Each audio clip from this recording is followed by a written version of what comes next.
qui nous rejoignez et merci de votre fidélité à toutes celles et tous ceux qui sont avec nous depuis 6 heures ce matin. Je vous le disais, aujourd'hui dans Prolongation, on va parler du boulevard urbain de Mamoudzou. Vous le savez, c'est ce nouvel axe routier qui va être construit et qui va contourner Mamoudzou. Pour en parler ce matin, on a Jean-Michel Lehay qui est le directeur de projet en quelque sorte. Bonjour Jean-Michel. Bonjour Anne-Constance. Alors Salim Mdéré qui est le vice-président du conseil départemental et qui porte ce dossier devait être avec nous ce matin. Il a été retenu à la dernière minute sur une réunion qui n'était pas prévue. Alors il va peut-être nous rejoindre en cours d'émission. On va voir comment les choses se passent avec sa réunion. En tout état de cause, Jean-Michel, le boulevard urbain de Mamoudzou, c'est quoi ? Le boulevard urbain, c'est une route nouvelle qui partira de Majicavo-Koropa pour rejoindre Sunzu 2 par les hauts de Koungou et de Mamoudzou. Le boulevard urbain donc, va faire entre 8 et 11 km. Aujourd'hui, on est en phase de finalisation d'études de faisabilité. Nous avons défini un certain nombre de tracés, de fuseaux de travail dans lesquels techniquement ce boulevard urbain est réalisable. J'insiste sur le terme de boulevard urbain, puisqu'il ne s'agit en aucun cas ni d'une autoroute, ni d'une déviation, ni d'une route à 110 km/h, comme certains ont pu l'imaginer. Dommage.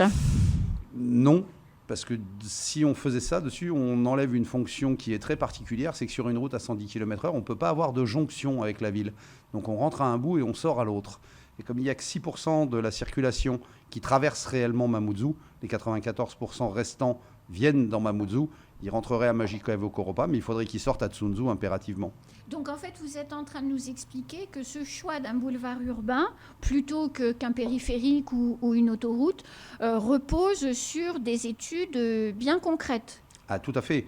Ça fait maintenant 2 ans et demi que le conseil départemental a repris les études pour la création d'un boulevard urbain, où nous avons commencé par définir un cahier des charges, ce qui manquait sur les études précédentes, à savoir que lorsqu'on dit on va faire une route du nord au sud, ça ne veut pas dire grand-chose. On fait quoi comme route ? Elle va servir à quoi ? C'est quoi sa fonctionnalité ? Quel type d'usagers vont pouvoir l'utiliser ? Et pourquoi faire ? Dans quel but ? C'est quoi son utilité à la route ? Là, en l'occurrence, le cahier des charges dessus a été installé en en partenariat avec les élus, en disant, on veut désenclaver la route nationale, qui supporte 100% de la circulation qui entre dans Mamoudzou, et également dessus qu'elle permette de desservir l'ensemble des quartiers. Aujourd'hui, le long de la route nationale, toutes les rues qui partent vers les quartiers, 9 fois sur 10, elles terminent en cul-de-sac. Et donc, du coup, il n'y a pas d'activité possible continue au sein des quartiers.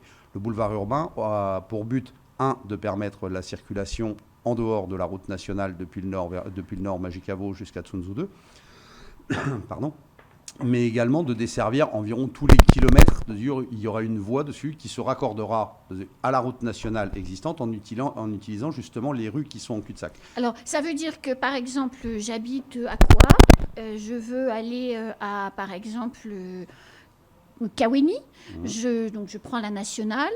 Au niveau de Majicavo-Koropa, je monte sur le boulevard urbain plutôt que de continuer sur la nationale. Et là, je vais pouvoir contourner Mamoudzou jusqu'à l'entrée qui s'appellera Kaweni. Si vous venez d'Aqua, vous n'aurez pas besoin de contourner tout Mamoudzou, mais contourner Koungou déjà, et les Hauts-Vallons. Et vous aurez, en fonction de l'endroit où vous voulez sortir à Kaweni, vous aurez 2 ou 3 possibilités. Puisque ça fait à peu près 3,5 km depuis l'entrée de Majicavo-Koropa pour arriver à l'extrémité de Kaweni. Oui. Et donc, du coup, vous aurez 2 ou 3 possibilités de quitter le boulevard urbain dessus pour entrer dans Kaweni par les hauts. Et c'est génial. C'est l'objectif, ce serait bien. Que ce soit génial. Que ce soit génial, oui. Oui, non, mais d'accord. L'objectif, c'est ça. Aujourd'hui, la seule chose qu'on peut faire dessus, c'est dire on a fait les études, on regarde la faisabilité, on regarde techniquement ce qui est possible. Et effectivement, on a défini un certain nombre de passages. Il n'y aura pas une sortie tous les 200 mètres, parce que sinon le boulevard urbain... Il y en a combien en tout ? Entre 8 et 11 km, il y aura entre 8 et 11 sorties. Ah oui, donc sensiblement, une sortie par entre 800 mètres et 1 km 2 entre 2 sorties, donc sensiblement une dizaine. Donc la vitesse, ça sera la même que sur une route, 50 km/h. 50 km/h, c'est un boulevard urbain et on est en agglomération. La vitesse en agglomération, c'est 50 km/h. Autre particularité du boulevard urbain, c'est qu'en passant par les hauts de Koungou et les hauts de Mamoudzou, on est proche d'une petite dizaine d'établissements scolaires, dont les K1, etc. Et comme la voirie dessus est prévue pour permettre la circulation des transports en commun et notamment les transports scolaires, il y aura un certain nombre de bus qui n'auront plus obligation de faire des allers-retours en cul-de-sac dans les rues et revenir sur la nationale, ce qui sature, ce n'est pas de leur faute, mais c'est un fait qui sature une partie de la circulation aux heures d'entrée et de sortie. Tous ces véhicules-là dessus pourront passer par le boulevard urbain. Et donc les rues de raccordement, bien sûr, dessus vont toutes, celles qui seront raccordées, vont toutes être réaménagées pour permettre la circulation d'un bout à l'autre, et des piétons, et des cycles, et des bus. Sans voie spécifique sur ces voies-là, sans voirie réservée pour les bus. Elles seront dans la circulation avec les autres. Uniquement une fois sur le boulevard urbain, elles auront une voie réservée. Ah, sur le boulevard urbain, il y a une voie réservée pour les autocars. Il y a une voie réservée pour les transports en commun. Donc ça peut être du bus, ça peut être du taxi. Mais cette voie ne sera pas séparée du reste de la circulation. C'est-à-dire si jamais il y a une saturation pour une raison ou pour une autre, les véhicules légers pourront se déporter, ne serait-ce que par sécurité de toute façon. Et les 2 roues, je suppose, emprunteront aussi cette voirie. Les 2 roues de part et d'autre de la voirie, donc à 2 fois 2 voies, parce qu'on aura une voie de transport en commun dans chaque sens, une voie de circulation normale dans chaque sens. Ouais. De part et d'autre, on a prévu des grands trottoirs de façon à permettre la circulation et des piétons et des cycles. Pour les 2 roues à moteur, dessus, si vous me posez la question, oui. Ce sont des véhicules à moteur, dessus, sur une voie à 50 km/h, ils sont sur la route. D'accord. Très bien, bon, moi ça a le mérite d'être ultra clair. Alors, Jean-Michel Huet, parlons argent. Ça coûte combien de nous faire rêver là ? Alors, nous faire rêver je vais parler en valeur euro octobre 2021. Ça va peut-être vous paraître bizarre. En fait, en octobre 2021, le comité de pilotage a pris la décision de valider les tracés de travail. Donc, nous avons fait les estimations financières sur cette base-là. Sur cette base-là, l'estimation moyenne du boulevard urbain, c'est 900 millions d'euros. Ah oui, c'est quand même un rêve qui n'est pas à portée de main. Ça pèse lourd, c'est un rêve qui pèse lourd. On est d'accord. Pourquoi 900 millions d'euros ? Principalement à cause des ouvrages d'art. On a des ouvrages d'art, on n'est pas obligé d'avoir des poteries sur le... Alors, non, on fait pas, je ne fais pas dans l'artistique, je n'ai pas ces qualités-là. Alors, c'est quoi un ouvrage d'art ? Un ouvrage d'art, dessus, c'est un ouvrage, les 3 quarts du temps, très souvent en tout cas, bétonné ou métallique. Ah oui. Dessus, les ouvrages d'art, ce sont les ponts, les murs de soutènement, et pour certains endroits, on envisage d'aller jusqu'à faire des tranchées couvertes. Pourquoi des ouvrages d'art ? Parce qu'on va être à flanc de coteau quasiment tout du long, d'un bout à l'autre. On sera forcément à flanc de talus puisqu'on est sur les hauts. On a un certain nombre de ravines à passer. On se doit, et c'est l'un des objectifs, de protéger dessus la circulation et de l'eau et des espèces animales. Donc de toute façon, on va avoir un certain nombre de ponts, un certain nombre non courants, et un certain nombre d'ouvrages d'art courants. Et donc les ponts non courants dessus, à Mayotte. C'est quoi un pont non courant ? Un pont non courant dessus, c'est un pont dont la travée de portance est supérieure à 20 mètres. En gros, la portion entre 2 piles, si 2 piles il y a, ou si le plateau et le tablier est posé dessus, c'est supérieur à 20 mètres. Il y a une ouverture sous le pont qui est supérieure à 20 mètres. D'accord. Et on va en avoir pratiquement une dizaine de ce type d'ouvrage. Et il se trouve qu'à Mayotte, on n'a pas d'entreprises spécialisées qui font ce genre de choses. On n'a pas d'entreprises spécialisées qui font des grands murs de soutènement. Donc on essaie, je disais 900 millions valeur octobre 2021, et en se réservant la possibilité de pistes d'économie. Les pistes d'économie nous permettant probablement pas de diminuer la facture, mais au moins d'éviter qu'elle augmente. Parce que octobre 2021, quand on voit le prix, l'inflation sur 12 mois lycée, on est rien qu'à Mayotte à plus de 5%. Forcément, l'estimation d'octobre 2021 est plus correcte. Tout à fait, mais entre le moment où on fait une estimation sur un projet, où on organise un plan de financement, qui n'est pas un plan financé, qui est bien un plan de financement théorique, et la réalisation des travaux, on n'a aucun moyen de gérer l'inflation, on n'a aucun moyen de gérer une éventuelle crise Covid, combien elle coûte réellement. On est à Mayotte, la majorité des produits nécessaires pour la construction de ce type d'ouvrage, c'est des produits importés. Augmentation des carburants, augmentation. Oui. Donc à un moment donné, c'est pour ça que je dis valeur octobre 2021. À aujourd'hui, très probablement, on a dépassé le milliard. Mais Jean-Michel, lui, on se parle vrai. On est sur Coésie. Dites-moi, le conseil départemental entre dans une période difficile d'un point de vue financier. Vous nous faites rêver, on a tous envie de l'emprunter, ce boulevard urbain, pas perdre des heures dans les bouchons. Je crois que personne ne dira qu'il adore ça. Comment vous allez payer ?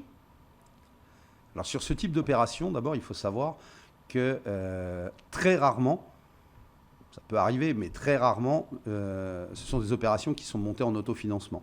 C'est-à-dire que ce n'est pas le conseil départemental dessus qui va régler la note en fonds propres. C'est une certitude. C'est forcément un partenariat. Sur ce type d'aménagement, les opérations d'infrastructure linéaire de transport, l'État participe. Il y a déjà eu des engagements de prix de la part de l'État dans le cadre du PGTD, qui a été validé en 2018. Il y a Un PGTD, c'est quoi ? le plan global de transport et de déplacement. En fait, en 2018, il y a eu un dossier qui a été fait, qui a envisagé plein de modes de déplacement sur Mayotte, les navettes maritimes, les câbles, et secteur par secteur, avec ce qu'il était possible de faire, à quel moment, comment est-ce qu'on pouvait l'envisager, comment est-ce qu'on l'étalait dans le temps, puisque le PGTD de mémoire va jusqu'en 2035. Donc c'est l'ensemble des aménagements. Le Caribus avait été mentionné dans le PGTD, le boulevard urbain aussi, même si les tracés ont été modifiés pour un certain nombre de projets. Les projets en eux-mêmes existaient déjà et ont déjà été réfléchis. Ensuite, en partenaire, on a l'Europe, évidemment. Et cas particulier à Mayotte, au titre des investissements de l'État, on a également dessus ce qu'on appelle le FCTVA, puisqu'il n'y a pas de TVA à Mayotte, dessus, sur tous les investissements qui sont faits sur le territoire, dessus, il y a un retour de TVA dessus qui est versé par l'État, dessus, qui fait 16,2%. Donc 16,2% sur 1 milliard, ça fait 162 millions déjà. Alors, il faut l'investir, mais on sait qu'on peut les récupérer. Alors, il y a une remarque qui est faite par l'un de nos téléspectateurs qui est, je trouve, fort intéressante. Vous dites que c'est Magicavo, Tsunzu 2. Pourquoi ne pas avoir continué ce boulevard urbain jusqu'au port de Longoni ? Alors, la question a été posée. C'est l'une des raisons pour lesquelles, depuis 40 ans, que le sujet a été envisagé, puisque les premières discussions ont eu lieu en 1981. Sur le boulevard urbain de Mamoudzou ? Sur le boulevard urbain, oui. Et l'une des raisons pour lesquelles ça n'a pas avancé, c'est le manque de définition de cahier des charges, comme je disais tout à l'heure, et de périmètre de travail. On va faire de là à là. Ah ben non, finalement, on va faire de là à là. Ah ben non, finalement, on va faire de là à là. Le problème, c'est que chaque fois qu'on change le périmètre, on repart à zéro au niveau des études. Parce que faune-flore, zone différente, éventuellement zone animalière différente, forêt, pas forêt, nouveau ruisseau, pas nouveau ruisseau, donc il faut tout reprendre à zéro. Et à un moment donné, l'ancien président du conseil départemental, Souabadine Ramadani, a pris la décision de dire, ben voilà, on prend un périmètre de travail, et le périmètre de travail, c'est celui-là. Donc on a pris celui-là, et on a dit, maintenant on se concentre là-dessus, et on fait déjà ça. Sachant que rien n'empêche, dans une phase ultérieure, le boulevard urbain est prévu comme ça, de dire, le point de départ, ce qu'on va appeler le point de départ ou le point d'arrivée, finalement, au final, ce sera peut-être qu'une voie de liaison supplémentaire pour permettre une extension vers le nord comme vers le sud. Bien sûr, on pourrait se dire la même chose, le CUFR, pourquoi pas, ça a aussi du sens. Dans les deux sens dessus, c'est possible. Cela dit, à partir du moment où on veut commencer à faire un projet, il faut définir un périmètre. Et si on dit, on va jusqu'à Longoni, d'accord, mais ça veut dire que tout ce qu'on a fait depuis 2 ans, on arrête et on recommence. Donc non, pas pour l'heure. Donc non, on est d'accord. Il vaut mieux dire, on définit un périmètre, la facture est déjà lourde, on est d'accord. Réussir à lancer des travaux du boulevard urbain et réaliser ce tronçon-là, en plus, ça nous favorisera dessus pour pouvoir faire des extensions ultérieures. Puisqu'on aura prouvé à tout le monde qu'à Mayotte, on est capable de faire. Alors, est-ce que vous savez, par rapport aux études qui ont été faites, des estimations, est-ce que vous savez de combien de minutes ce boulevard urbain, une fois qu'il sera en service sur les 11 km, enfin en tout cas sur la totalité du tracé, combien de minutes ça va nous faire gagner quand on va soit rentrer dans Mamoudzou, soit l'emprunter ? Aujourd'hui, la durée moyenne de traversée de Mamoudzou, je dis bien la durée moyenne, parce qu'effectivement, en fonction de l'horaire exact où on arrive et où on sort... à 2h du matin, c'est pas le même temps qu'à 8h. Voilà. Donc, la durée moyenne de traversée de Mamoudzou, c'est 1h15 par usager. L'objectif du boulevard urbain, c'est de pouvoir faire Magicavo Tsunzu 2 en 15 à 17 minutes. Ah oui. En moyen. Pourquoi un temps aussi inférieur ? D'abord, parce qu'on a une partie de la circulation qui se reportera sur le boulevard, mais une partie qui va continuer sur la nationale. Là, on ne ferme pas la nationale. Il y aura le caribus qui sera en place, donc il y aura peut-être moins de véhicules et plus d'usagers transports en commun. Et même s'il y a plus de véhicules, aux heures de pointe en particulier, le boulevard urbain sera totalement adapté dessus, comme je disais tout à l'heure, pour récupérer les éventuels transports scolaires, dessus, pour les sortir de la nationale. Donc aux heures de pointe actuelles, dessus, les gens auront peut-être plus intérêt dessus, à continuer sur la nationale. Par contre, quand on va être juste en dehors des heures juste avant ou juste après, où on n'a pas la crainte d'avoir un volume de bus très important, mais ça dure un quart d'heure, 20 minutes, le temps qu'ils puissent évacuer, eh bien, les gens ont la possibilité d'avoir deux choix et de dire à aujourd'hui, s'ils vont sur les hauts de Kawini, ils n'ont pas le choix, ils prennent la nationale quand même. Alors, autre question, vous l'avez dit, il va y avoir 11 km, 11 petits accès à peu près, enfin X accès, qui rentrent dans la ville qui est congestionnée. Vous n'avez pas la crainte que la congestion de la ville congestionne le boulevard urbain? Parce que par exemple, on prend le périphérique à Paris, la porte des Lilas par exemple, vous avez le bouchon qui descend sur le périphérique.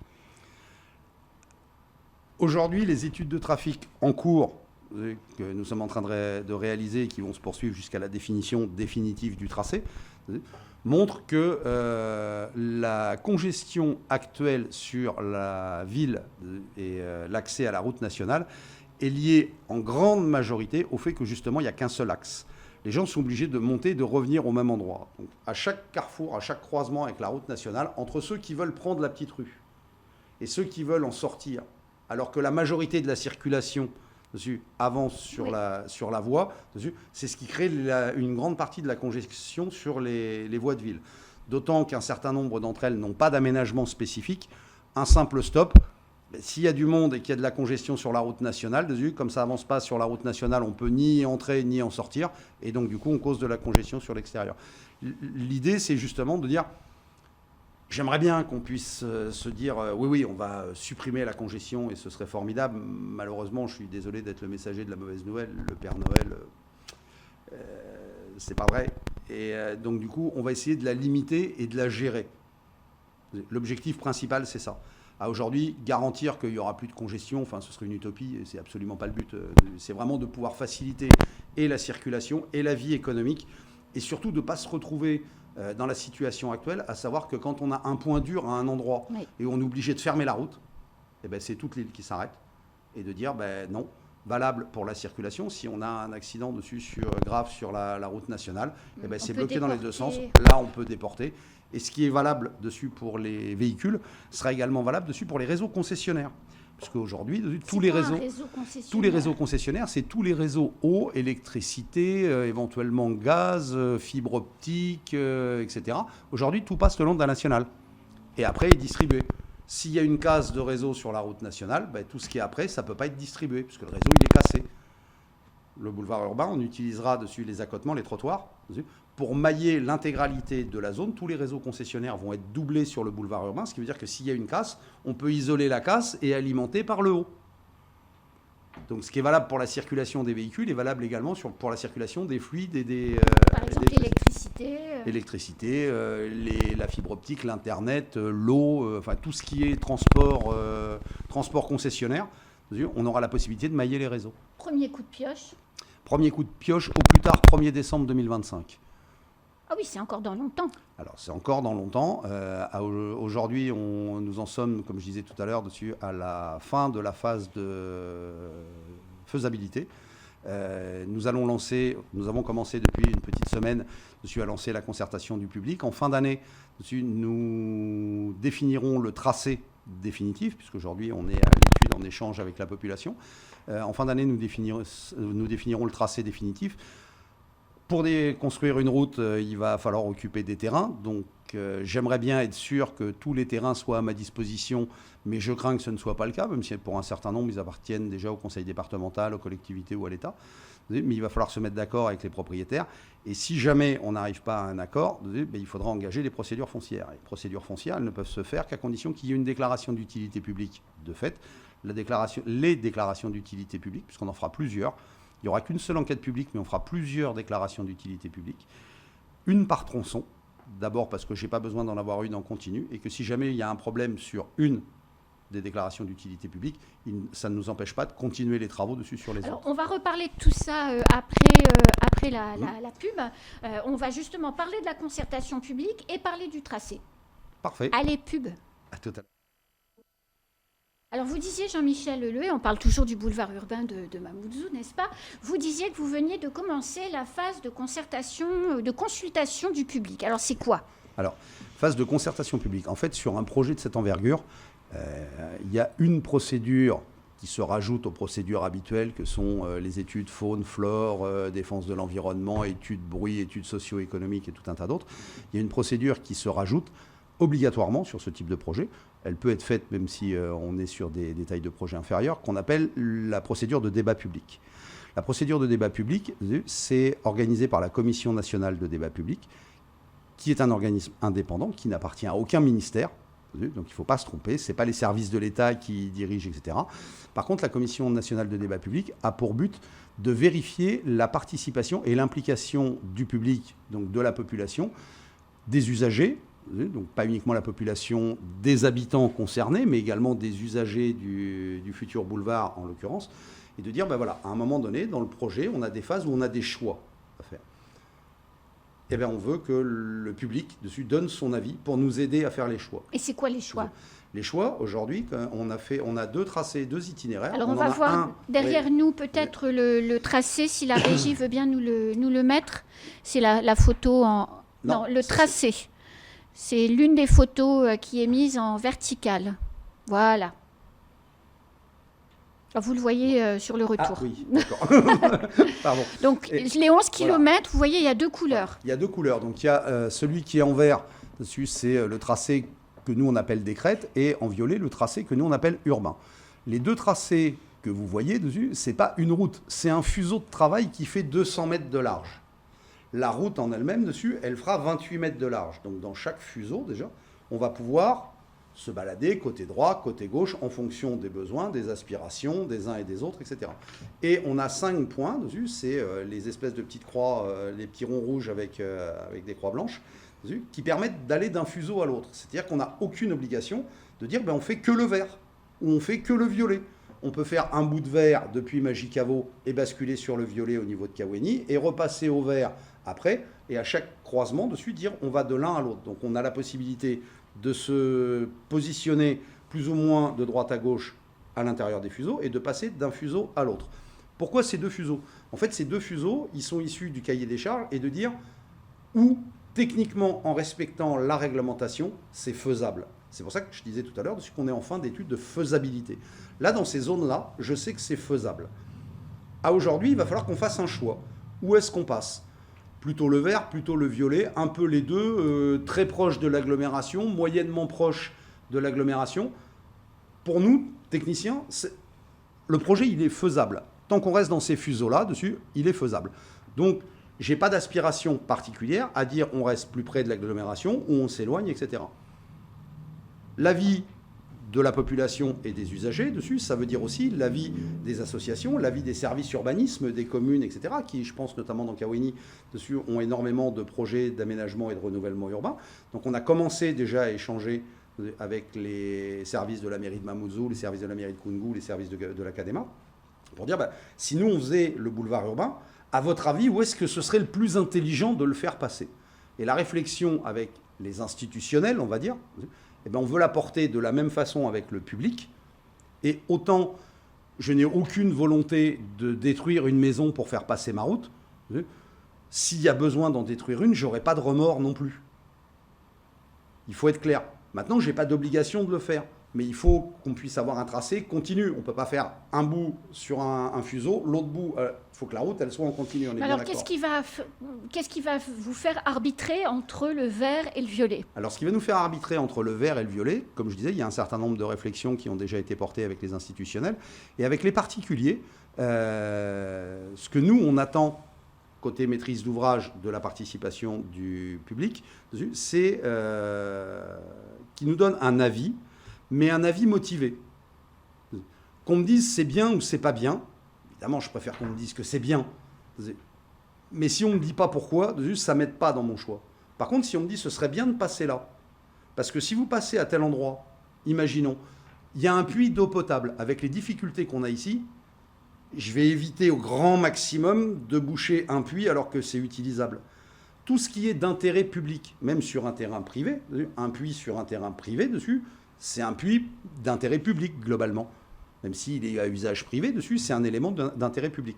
Je vais essayer d'éviter de toucher à ça. Quand on fait les procédures, en général, c'est ça. C'est qu'on va dire, est-ce qu'on a des espèces endémiques ? Est-ce qu'on a des difficultés quand on traverse un cours d'eau parce que c'est un endroit où il y a des poissons qui remontent ou pas ? Ou est-ce qu'on a des grosses variations de flux hydrauliques entre l'été et l'hiver ? C'est ce genre de choses qu'on veut prendre en compte. Et sur les usagers de la route, en général, ceux qui viennent de l'extérieur disent il nous faut une route le plus droit possible pour pouvoir aller le plus vite possible. Ce que je conçois, mais comme on disait tout à l'heure dessus, c'est incompatible avec un certain nombre de données, notamment les pentes et les suivis de talus. Et les locaux dessus qui disent oui, mais moi, ma parcelle, aujourd'hui, les 2 fuseaux de travail, ça représente environ 7800 parcelles différentes. Quand on aura défini un tracé, on descendra dessus entre 6 et 800. Donc on discutera des parcelles avec chacun des propriétaires au moment où on aura défini le tracé. Sans quoi, c'est des discussions dans le vide et une perte de temps phénoménale. Et donc pour ce faire, on a lancé une concertation publique. On a commencé samedi dernier à l'Office du tourisme à faire une première réunion. Il y a un certain nombre de gens qui sont venus, qui ont posé des questions, qui ont donné des avis. De la même façon que sur le site internet qui a été ouvert, donc www.mayotte-du6bum.fr, les gens peuvent déposer un avis.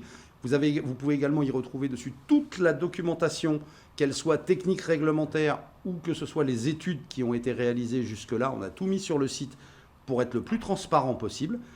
Et les gens peuvent nous donner leur avis en disant, à condition qu'ils soient motivés. L'avis pas motivé dessus, c'est bien pour le moral d'avoir des gens qui disent oui, c'est bien, il faut continuer. Mais si on ne me dit pas pourquoi, j'ai l'intention de continuer. On est allé jusque-là aujourd'hui. Personne n'est allé aussi loin que nous sur ce projet-là, parce que ça fait 40 ans qu'on en parle. La question qui revient souvent, c'est ouais, mais c'est encore un mirage et on va arrêter. Jusque-là, personne n'a fait de concertation publique. Nous, si. Et on n'a pas l'intention de s'arrêter.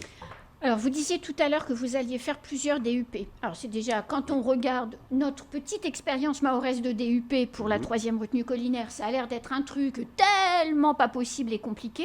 Pourquoi vous voulez vous embarquer à en faire plusieurs ? Alors, c'est tout simple, c'est qu'en fait, il y a 5 endroits où le boulevard urbain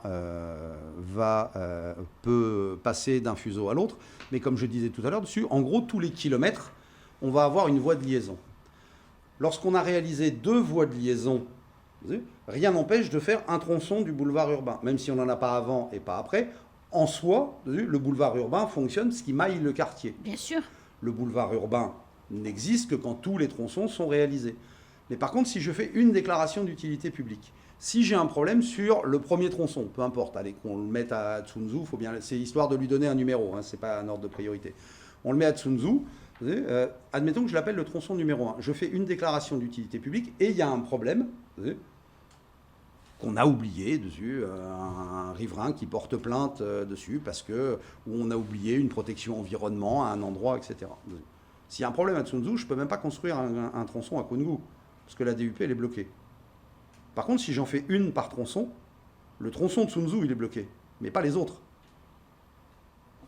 Rien ne m'empêche de continuer à travailler sur les autres. C'est-à-dire que pour essayer de réduire le délai de réalisation du boulevard urbain, j'ai besoin, à partir du moment où on va commencer, qu'on soit en travaux en permanence. Je ne peux pas me permettre de dire, parce qu'il y a une plainte à Tsunzu, ce qui est possible, ça peut arriver. Oui, ou même à Kawini. Mais du coup, on arrête tout.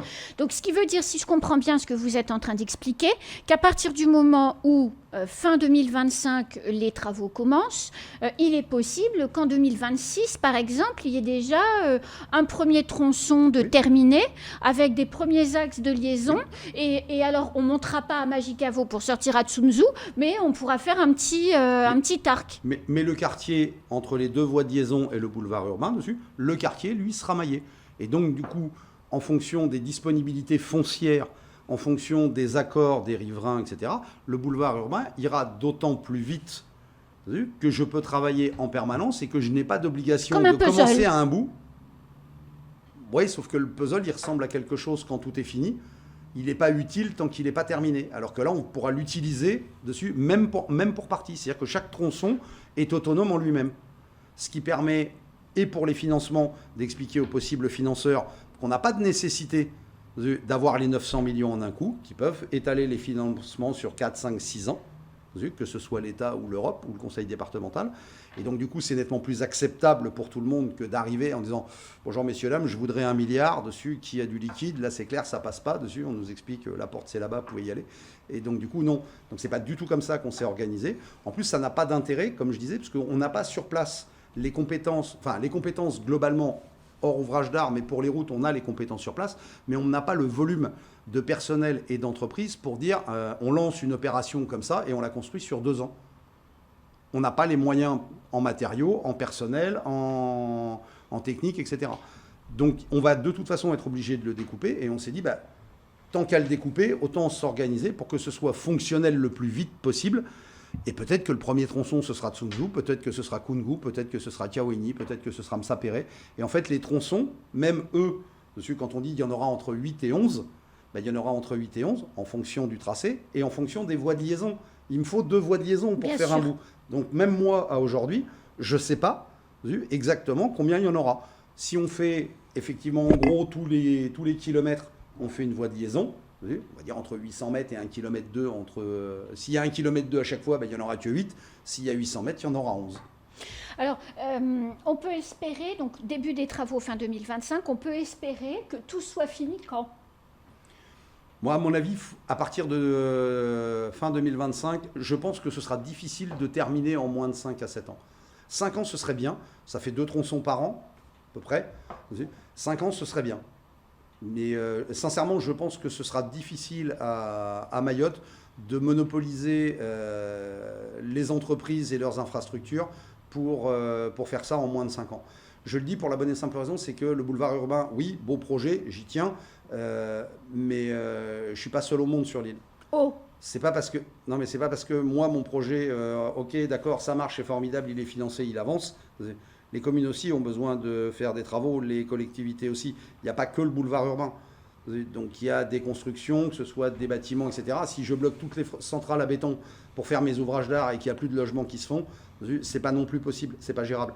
Donc je pense sincèrement que du 5 à 7 ans dessus, c'est une estimation qui est plutôt correcte. Ouais. Alors justement, vous disiez mon projet, d'autres projets.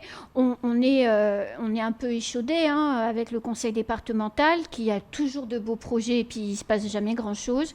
Qu'est-ce qui nous garantit que vous ne nous faites pas juste rêver ?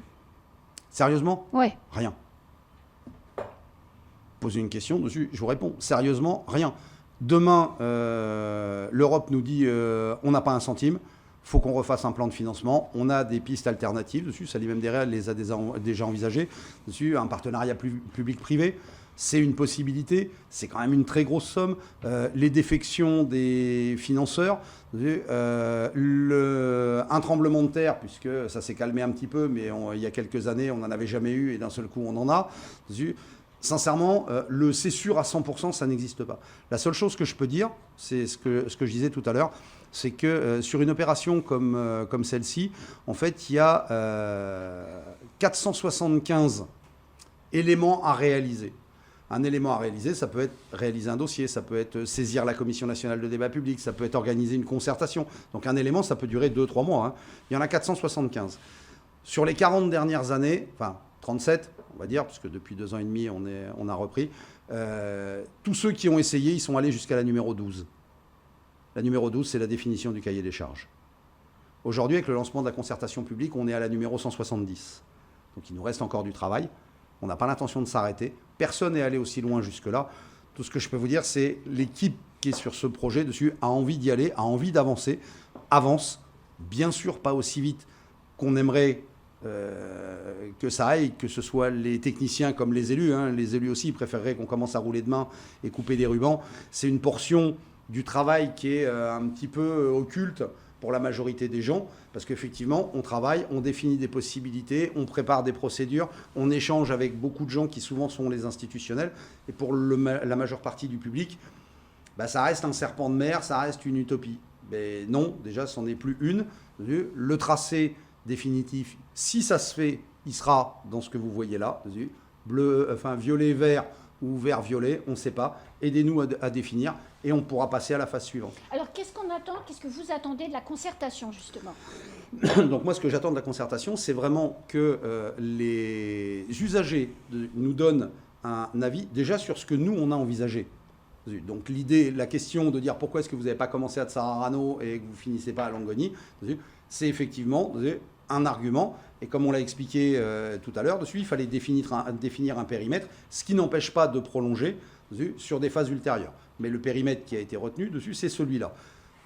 Ensuite, sur les propriétaires potentiels, qui nous donnent des informations que quasiment seuls eux connaissent sur leur parcelle. Je parlais d'un éventuel trou d'eau potable, mais également dessus, en 2014, il y a eu le cyclone, il y a eu une tempête tropicale, Hélène.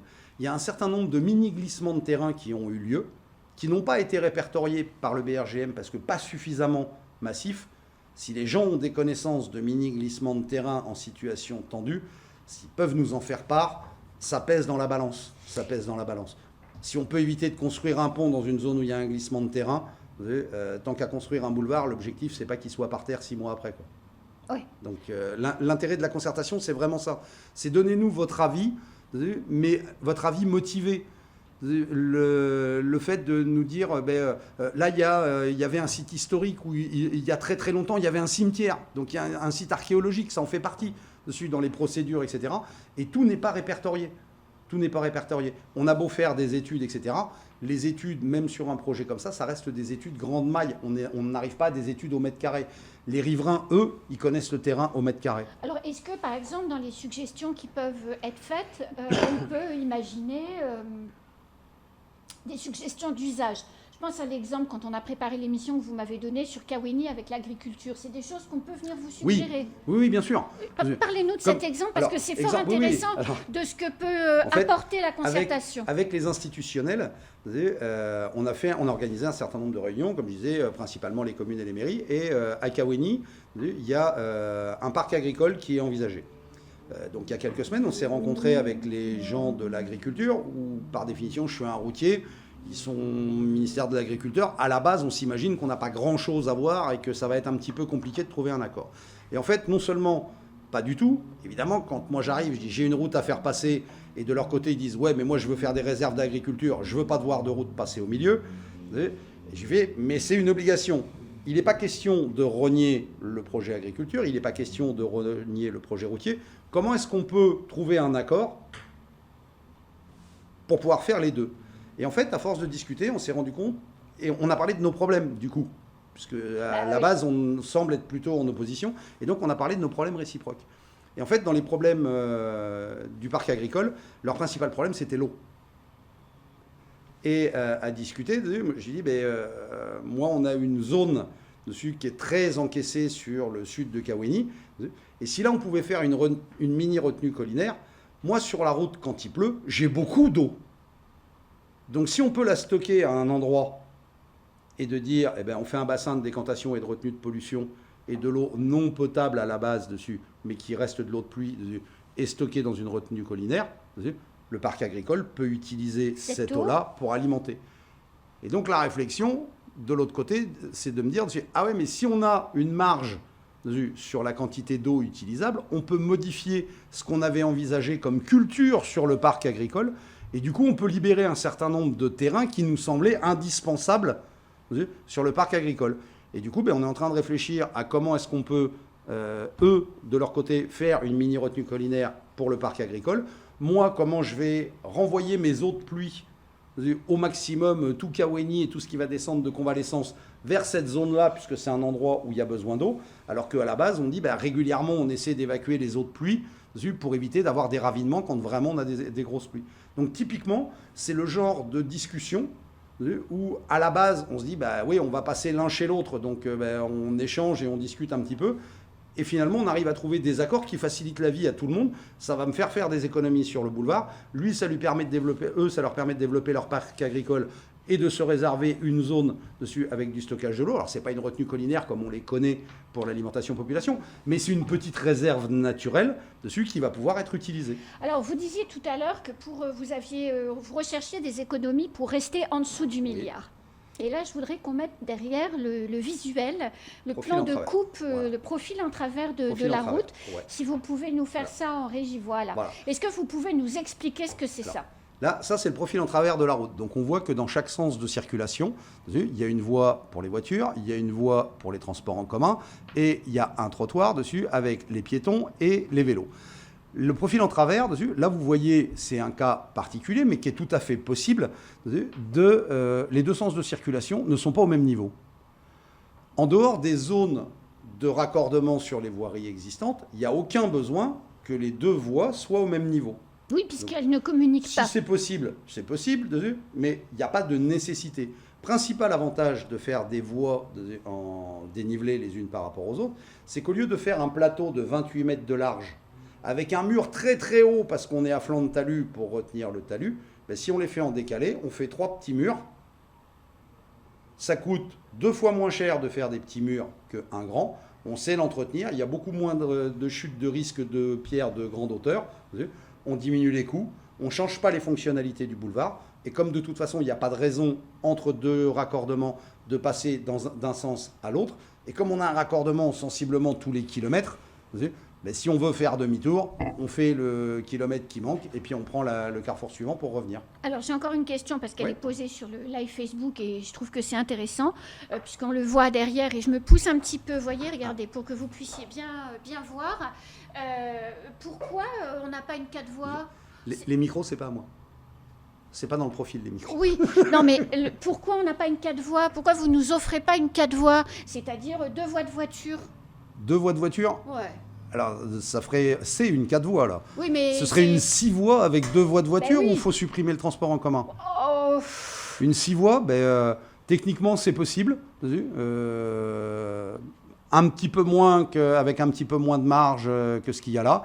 Et globalement, plus on a une plateforme qui est large, plus on a de terrassement à faire, plus les ouvrages d'art coûtent cher. Chaque fois qu'on rajoute une voie dans chaque sens, il faut rajouter entre 5 et 600 millions à la facture. Très bien, c'était ma question. C'était ma réponse. Donc le rêve s'éteint. Éventuellement, il faudra supprimer la voie de bus. C'est pas le but, mais la voie de transport en commun, c'est pas une voie de bus. La voie de transport en commun, c'est vraiment une voie de transport en commun. Pourquoi j'insiste là-dessus? Pour l'instant, on n'en a pas des transports en commun. Pour l'instant, on n'en a pas, on est d'accord, mais dessus, ça peut être du bus, ça peut être du taxi, mais il y a un certain nombre de projets, notamment à l'extérieur de Mamoudzou, de gens qui veulent s'organiser pour faire du transport collectif. Le covoiturage. On est en train d'installer sur un certain nombre de communes dessus des sites de covoiturage. Comme ça se fait avec les voies paires et impaires sur certaines zones, notamment à Paris, dessus, rien n'empêche de mettre un autocollant sur les voitures qui font du covoiturage et qu'elles aient le droit d'utiliser les voies de transport en commun. Alors, je me dépêche, Jean-Michel Louet, parce que c'est bientôt la fin de l'émission.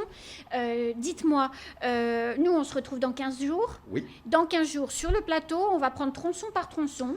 Et on va parler des enjeux de chaque tronçon pour vous aider à poser des questions, pour vous donner envie d'aller aux réunions de concertation, pour qu'on puisse commencer à se dire vert, violet.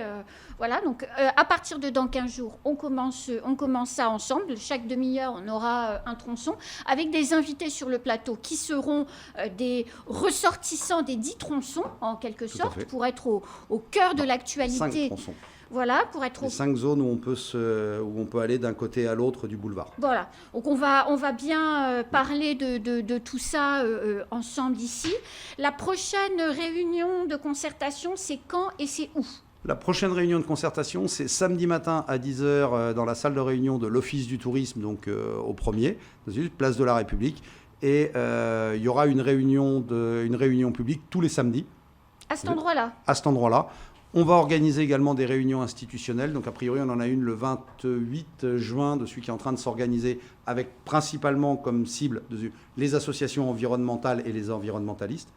On va en organiser une autre sur la mobilité, une autre sur l'économie et une dernière sur la sécurité. On a pas mal de forces de l'ordre en ce moment sur l'île, dessus qui nous donnent leur avis sur la sécurité avec un aménagement de voirie. Ça peut aussi nous être utile. Et après, le but, c'est de retransmettre tout ça à la Commission nationale de débat public pour qu'elle fasse un rapport avec des préconisations pour nous aider à définir le tracé. Et dans nos réunions, on aura un temps également où on fera une espèce de petit bilan de tout ce qui aura été évoqué. Qu'est-ce qui a été échangé, voilà. etc. Quelles sont les premières orientations, etc. Oui, c'est l'objectif. L'idée, c'est de vous donner envie d'aller à ces réunions parce que, un peu comme l'a titré France Mayotte Matin, c'est le moment de parler ou après, il faut se taire à jamais. Et moi, j'ai besoin que les gens parlent dessus. J'ai pas envie de faire une bêtise.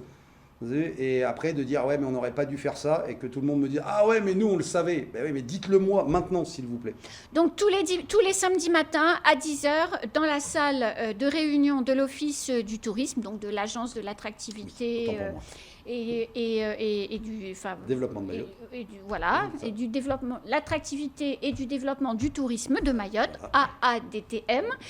Et nous, on se retrouve dans 2 mercredis sur ce plateau et va se retrouver toutes les 2 semaines jusqu'à la fin de la concertation, c'est-à-dire fin juillet. En gros, jusque fin juillet, on a le droit de tout dire et après, il sera trop tard.